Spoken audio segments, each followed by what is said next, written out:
Hello and welcome to the Lebanese Politics Podcast. My name is Nizar Hassan and I'm joined as usual by Benjamin Red. How are you, Ben? I'm feeling rested. Yeah? Yeah. We had Eid this week. Yeah. Adha Mubarak to everyone celebrating. Yeah, and so we had 3 days off in the middle of the week. Officially, it was like Tuesday, Wednesday, Thursday. So some people went into work like Monday and Friday, right? So it was this coming week, everybody should come back like very rested. Yeah. Yeah. Yeah, I hope so. So, I mean, that means that we had like sort of a slow week as well in the news. Not a whole lot going on, but just to quickly fill you guys in. So last weekend, actually, not just this past weekend that we just had, but the weekend before that, Nasrallah hosted a delegation from the Houthis, the Yemeni rebel group, right? Okay. Which was kind of a big deal, and kicked up some feathers, ruffled some feathers, kicked up some dust here. Obviously, the UAE was not happy about this. Like their foreign affairs state minister came out saying Lebanon cannot be a logistic or political station for the Houthis. Gibran Bassil, I think he just sort of like put out sort of a middle statement, like just reaffirming Lebanon's dissociation policy, where we don't get involved in other conflicts in the region. Yeah. Speaking of Bassil, he also visited Lavrov in Moscow. So this is supposedly all about refugee returns and everything. Supposedly Russia has a plan to return refugees to Syria. And as part of this plan, I guess the Russian ambassador here in Lebanon has formed like a committee, and the Russian authorities have urged the Lebanese authorities to form a similar committee, and they're doing something, to try and move this thing forward where refugees would be going back to Syria. And so that's why Bassil was there in Moscow, at least ostensibly. I think they were probably also talking about cabinet formation, my favorite topic, because so many officials have been visiting Moscow lately. Why is Talal Arslan in Moscow? Why was he there a couple of weeks ago? And Jumblat as well, right? The younger Jumblat, right? Yeah, Timur. Are they talking refugee returns too, or is there something more? I don't know, but But what we know is that Russia is trying to kind of play the liaison between Lebanon and the Syrian regime to try to facilitate the return of... It seems, yeah. Okay. Yeah. Just because we mentioned this in last week's podcast, the whole beaches, are they clean or not? Hassan the Minister of Health, this week came out and called for the Ministry of Energy and Water to give notices of which beaches are suitable to swim at and which ones are not safe to swim at. Okay. So we'll be keeping an eye on that if we get like some sort of official notice from a government body, like, oh no, this is safe, this is not safe. Also, so my favorite topic, cabinet formation. It's been 95 days as of Monday since Saad Hariri's designation as prime minister. And this past week, we saw a little bit of movement. On Friday, Faisal Karami, a Sunni MP from Tripoli, called for representation. He held a press conference and said, like, okay, those of us who are not in the future movement, we want representation in cabinet as well. And this sort of makes sense if you look at the numbers, because they're out of the 27 Sunni seats in parliament, only 17 are held by the future movement. The other 10 are just non-future movement people, I see. Okay. right? And so that's more than a third, right? More than a third are non-future. But at the end of the day, I don't really think that this is a huge problem to solve. Like this will not take a lot to solve, because all you have to do is if Hariri wants all 6 Sunni seats in a 30-member cabinet, well, okay, let's compromise. You'll get 5 Sunni seats and 1 Christian seat, and then let one of the Christians choose a Shiite, and let the Shiites choose 1 Sunni. Basically, you can just sort of like move things around a little bit. This is not a big deal. This is just these people coming out and saying, no, we want to be represented as well.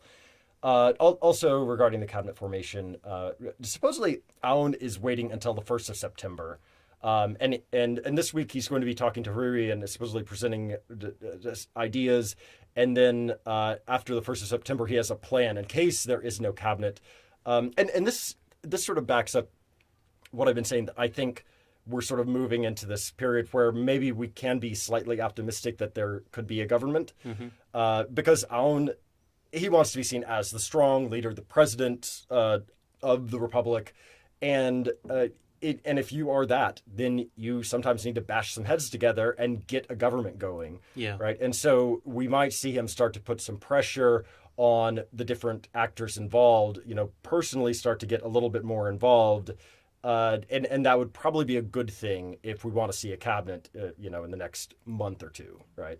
Yeah. I wonder whether Aoun's plan, like the first of September plan, would include putting some pressure on Basile, his son-in-law, because who knows? as far as we know, he's been one of the main challenges for the cabinet formation. Right. And it seems as though so far Aoun has basically given Basile a very long leash, and as well as everybody sort of stayed hands off, but maybe that's coming to an end. Because Aoun's reputation's on the line as well. Exactly, here, right? Speaking of Aoun, he called Bashar al-Assad over the refugee crisis. This is according to a report in Al-Akhbar, which is interesting. Made some people unhappy that this would happen. Direct contact between heads of state. Also, a delegation from the United States was in town. This U.S. Assistant Secretary of Defense for International Security Affairs, Robert Story-Karam, which... Karam, that sounds like a Lebanese name. I think it's Karim, but yeah, it's Karam. Okay. In both cases, it's Lebanese. It sounds Lebanese. Right. But so this guy, obviously a member of the Trump administration, but he came in. He met with Aoun. He met with Yaqub Sarraf, the Minister of Defense, with Joseph Aoun, the head of the army. And after one of these meetings, Michel Aoun, the president, called on the U.S. to support UNIFIL's mandate renewal, which comes up this week. The Security Council is meeting this week on Thursday, I believe the 30th, to vote on whether to extend UNIFIL's mandate for another year or not. The actual mandate will end on the 31st, so it's going right up to the last minute. That's sort of like usually how it's been going over the past few years. And this is what we're going to be talking about today, about UNIFIL, its history, what's going on, and that, that incident that happened a year ago about this time, where there was a question about whether UNIFIL's mandate would be renewed and under what circumstances or what changes would happen. Exactly. So I think it's good to start with the basics, right? What UNIFIL is and how it came to be in the first place. And so UNIFIL was established in 1978 after Israel's invasion of South Lebanon. And it was under the Security Council Resolution 425 and 426, passed in 1978, which gave UNIFIL its mandate. And the mandate was basically to ensure the withdrawal of Israeli troops, right, to restore peace and security, help Lebanon, the Lebanese government restore authority over the area. None of those things really happened though, right? Yeah, kind of. Yeah, so UNIFIL just kept getting renewed and renewed and renewed. Israel sort of withdrew, but then they came back in 82, right? Yeah, exactly. In the much larger invasion, much bigger and much more prolonged occupation all the way until 2000 in South Lebanon. And so UNIFIL is sitting here under this charter, right? It's saying ensure Israeli withdrawal or whatever. And well, obviously that didn't happen until 2000 when it did. But then the other parts of its mandate meant that it kept being renewed. Yeah, right. Definitely.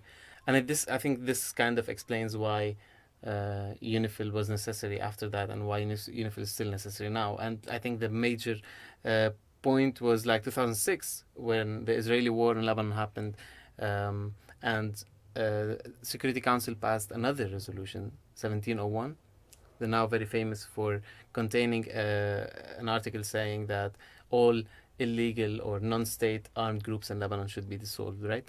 And 1701, what it did is it changed the mandate of UNIFIL from a small... First of all, UNIFIL was a small force of 2,000 troops. And after 2006, it was boosted something over 10,000 with a cap of 15,000. Huge increase. And also a bigger mission, a bigger role as well, right? Exactly. So its mandate was expanded to include things like helping the Lebanese armed forces, so the army, clean the area of operation, of UNIFIL's operation, of any non-state armed forces, implying Hezbollah. So and this is the area south of the Litani River and north of the border, we'll say. Yeah, or the blue line, yeah. like what the UN has said as the blue line after the 78 invasion. And also assist the Lebanese government to like secure its borders and preventing arms smuggling, which is also kind of implying Hezbollah. So this Security Council Resolution 1701, passed in 2006, kind of established UNIFIL's role as an assistant to the Lebanese government in case the Lebanese government wants to crack down on Hezbollah to a certain extent, right? And officially introduced disarming this area as a major part of the mandate. And so the reason that UNIFIL's mandate always comes up at the end of August is actually because of what happened in 2006. The war ended in August, and this all began. UNIFIL in its current form began in August 2006 when this was first passed. So every year this comes up at the end of every August. We've talked about the history, though, but what do they actually do? You mentioned there's like 10 or 11,000 troops on the ground. Yeah, so UNIFIL has like the troops, which are like 10,300 soldiers from around 41 countries. And they also have the civilian staff, just over 800. That's a really big force for an area of operations that we're talking about. It's like 1,000 square kilometers. Yeah, 1/10 of Lebanon. Yeah, and Lebanon's a tiny country, so an even tinier area, and you're cramming in like 10,000 troops there. Yeah, and the troops are coming from like a lot of countries, 41 countries, but the biggest contributors are actually Indonesia, Italy, India, Nepal, and Ghana. So it's not like some kind of a Western armed force or something of the kind. Like a lot of global South countries are involved in the UNIFIL, and the biggest contributor is Indonesia, which interestingly does not recognize the state of Israel. That is interesting, yeah. Yeah. And Israel has criticized that, saying that the fact that Indonesia and Malaysia and a third country are part of this force while they do not recognize Israel is very controversial. Yeah, and we'll get into Israel's view on UNIFIL a little bit later. But your question was like, what are they doing? Like, what is UNIFIL actually doing if it cannot do some of the things it's mandated to do?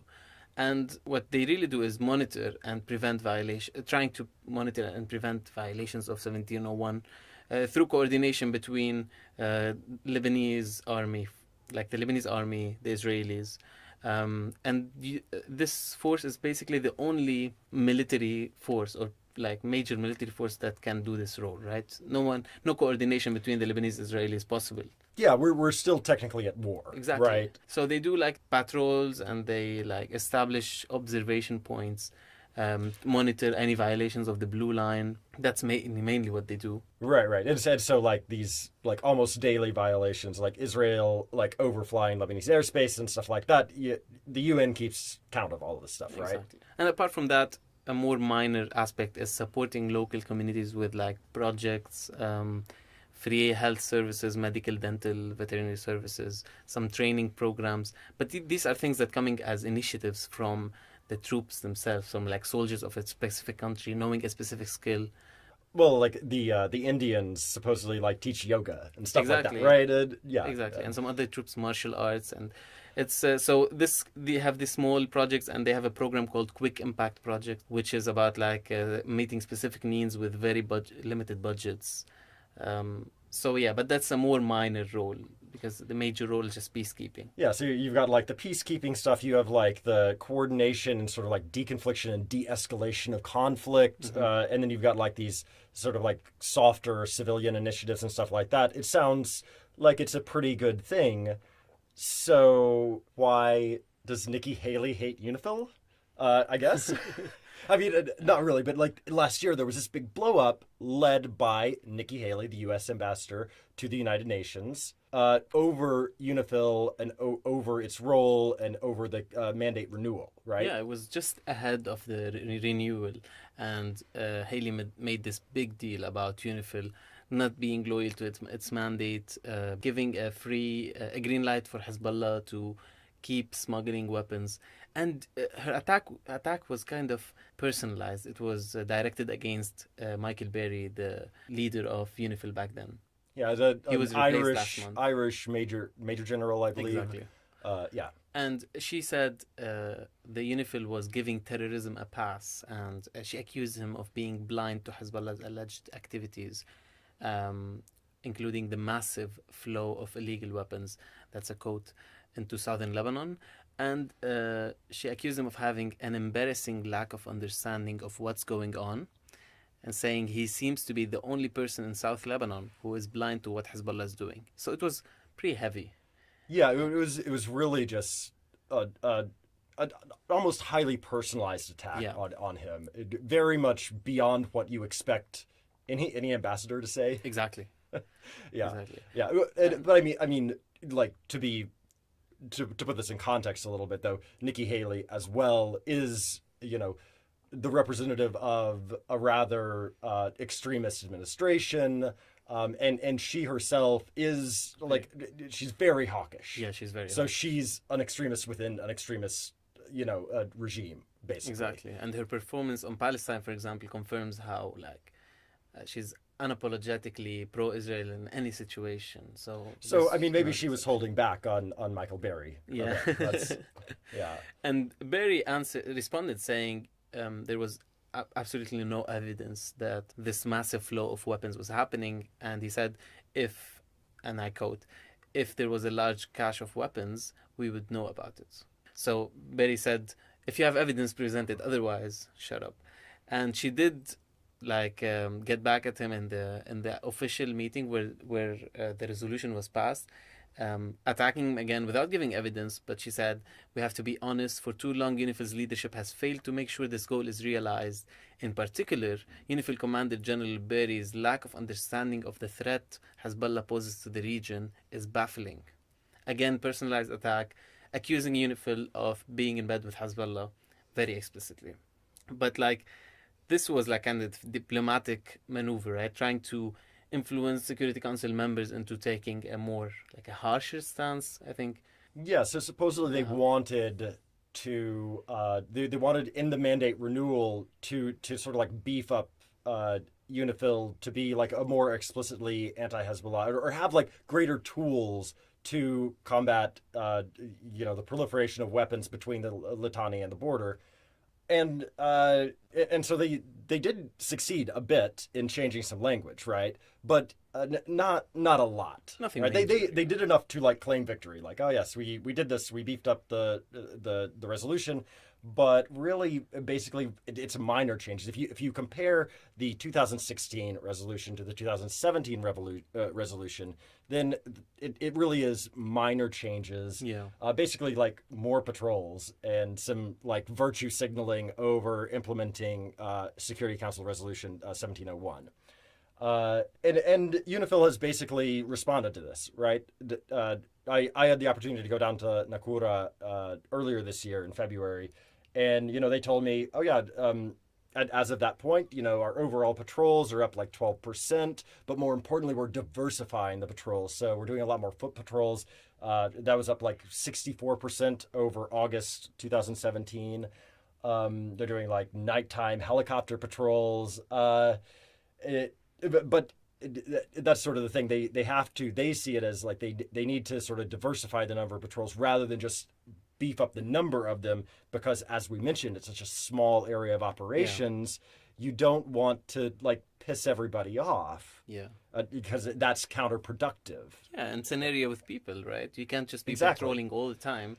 Exactly. It's a dystopian situation if you have these white trucks in your village every single day. Right, you can't have armored vehicles rolling through tiny little streets of villages all the time. With high protection, and it's not a nice dynamic to have around. Yeah, that's a good way to make locals hate you. Yeah, and not cooperate with you when you want them to. I mean, the question though is Haley right? Was she right about all of this stuff about Hezbollah operating south of the Litani? I mean, not to support Haley in any way.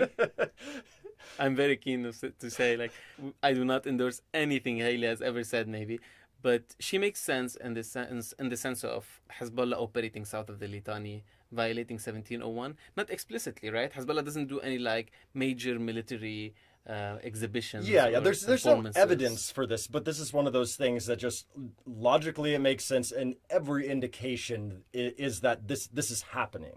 Yeah, I mean, recently we heard Ali Hassan Khalil, Lebanon's finance minister and a member of the Amal movement, saying that any discussion of disarming the resistance south of the Litani is rejected. So he just like rejected one of the main. Which is why is somebody from Amal saying this? Yeah, it's strange that it's Amal, not Hezbollah. But Hezbollah had already kind of given its input on this, specifically Nasrallah 1 year after the resolution in 2007. In an interview, he said that he mocked kind of the assumption that Hezbollah would be taken out of south of Litani, because it's not a regular army that can be withdrawn. It's a guerrilla organization, and it's always present because it's formed by local residents. Like if you go to a village south of the Litani, you would find young men who are enrolled in Hezbollah, and they are Hezbollah fighters. Would they withdraw? No, they are local residents. You cannot take them out. You can never withdraw. They live there, yeah. It's their, exactly, it's their area. So Hezbollah cannot be withdrawn.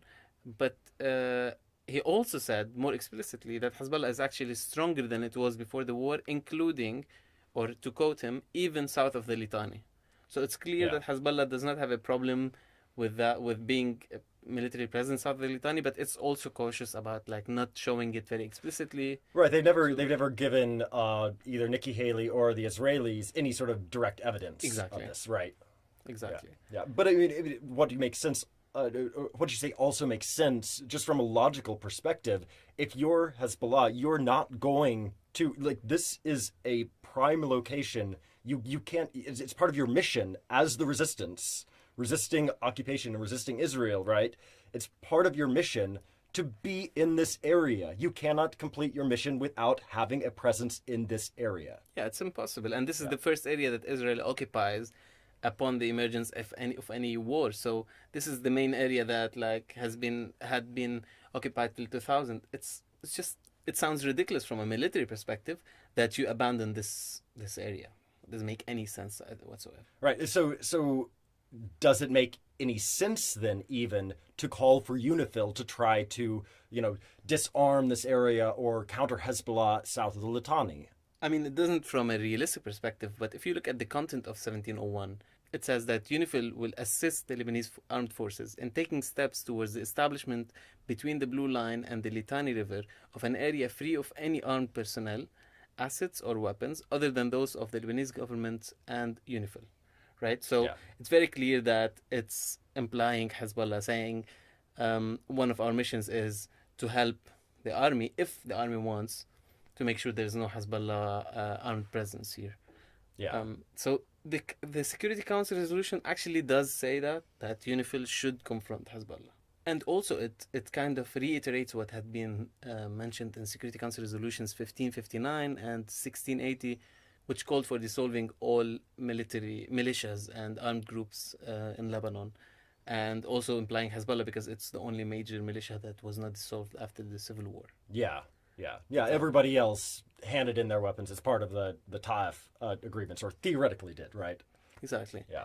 But then you had Kofi Annan, the head of the UN back then, right after this resolution, saying dismantling Hezbollah is not the direct mandate of the UN, and that the UN would only support in this task if it's asked to do so by the Lebanese government.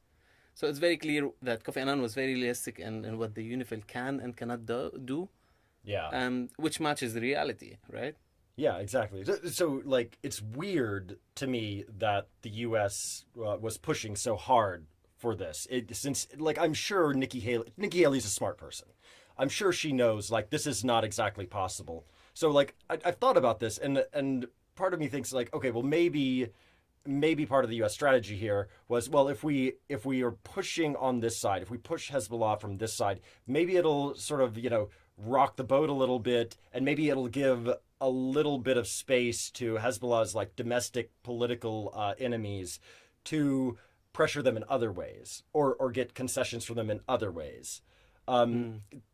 Maybe, but that seems like a pretty vague strategy, right? I agree, yeah. But another one could be that they're doing this as a strategy to kind of eventually get rid of UNIFIL, as maybe the obstacle to a direct confrontation between Israel and Hezbollah, right? Yeah, I mean, UNIFIL right now, it sits there on the border. If there ever is any sort of confrontation, it would like slow Israel down. Well, it didn't really in 2006, but it theoretically could present obstacles, right? It's something that if you're a military planner, you have to think about. Oh, there's third country armed forces here. I need to be careful. Like, certainly we don't want to have any sort of blue on green incidents or anything like that, right?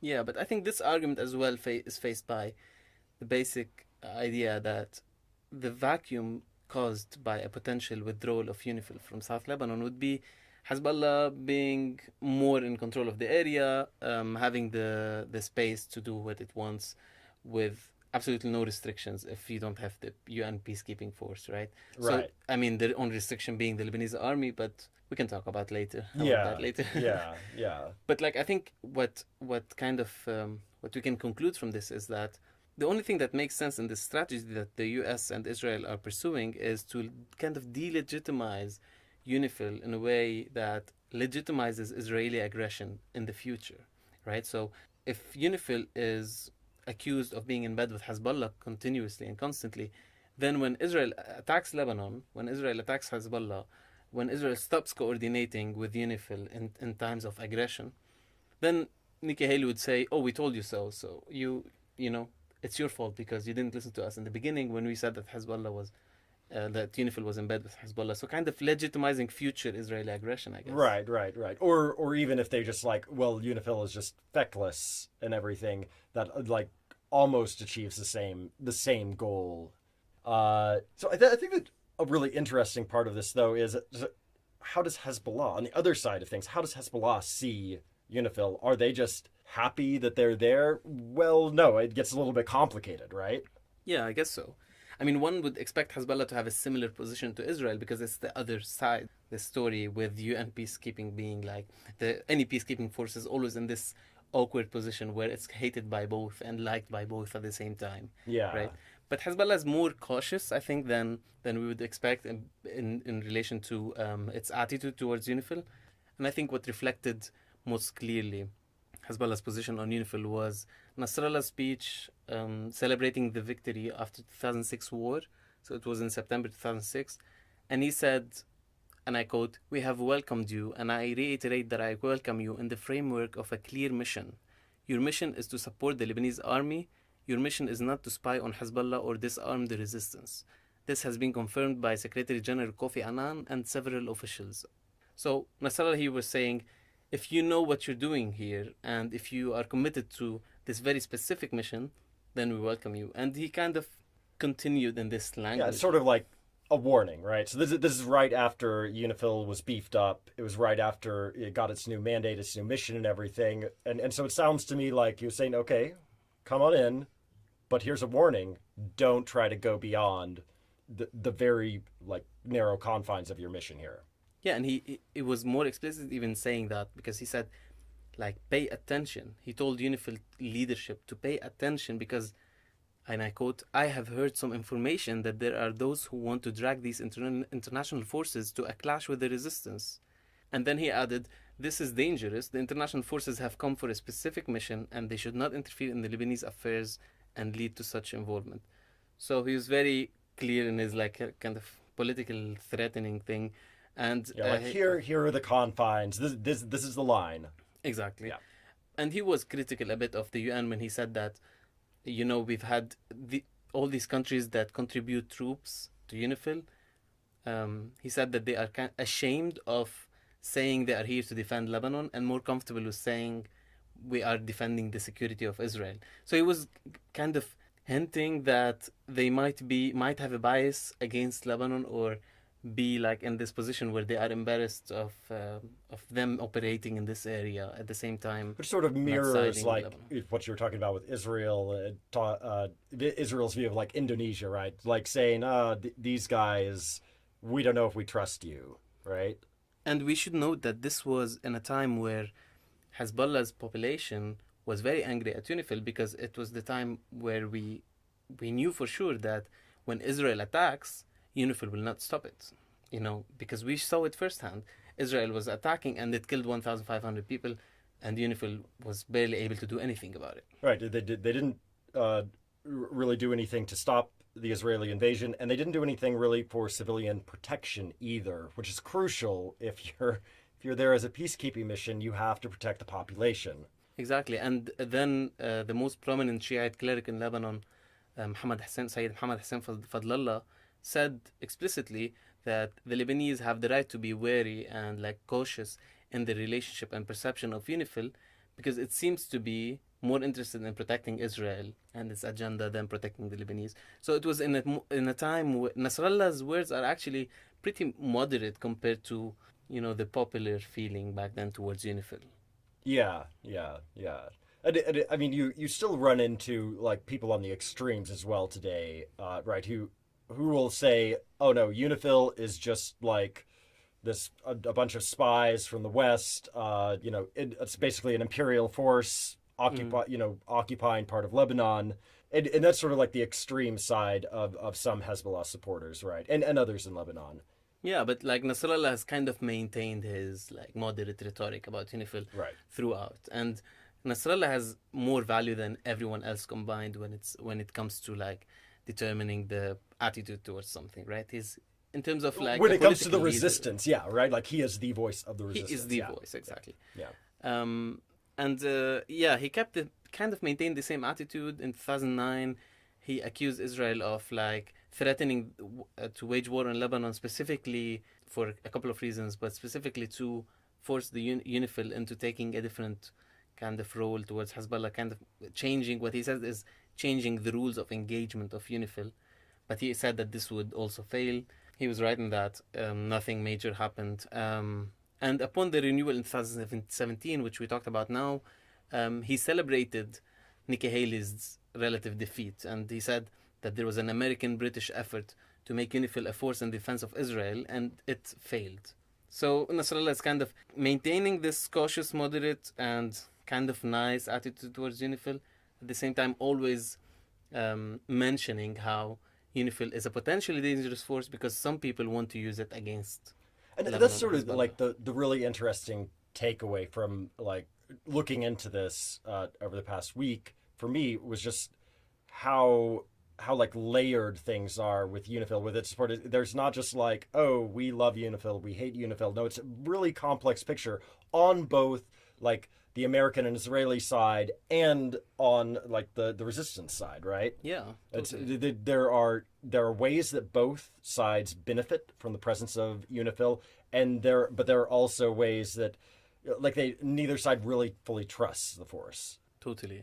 Yeah. And that's I think the evidence that like any other case of peacekeeping, these people in blue helmets are always in a very awkward position, right? They have to please everyone at the same time, be assertive with the different sides, and no one likes them, no one hates them. It's just a weird situation always for them, right? Right. How do you make everybody happy? You can't. Yeah. Definitely. Yeah. So it seems as though this year there's not. Right now we haven't heard a lot of noises that there's going to be any problem with the mandate renewal. We don't know. We'll find out on Thursday when they vote. Yeah, it feels smoother. Let's hope it just remains this way because Nikki Haley is, scary sometimes. That's all the time we have for today. We'll be back next week with another topic. Until then, I'm Benjamin Red. I'm Nizar Hassan. And this has been the Lebanese Politics Podcast.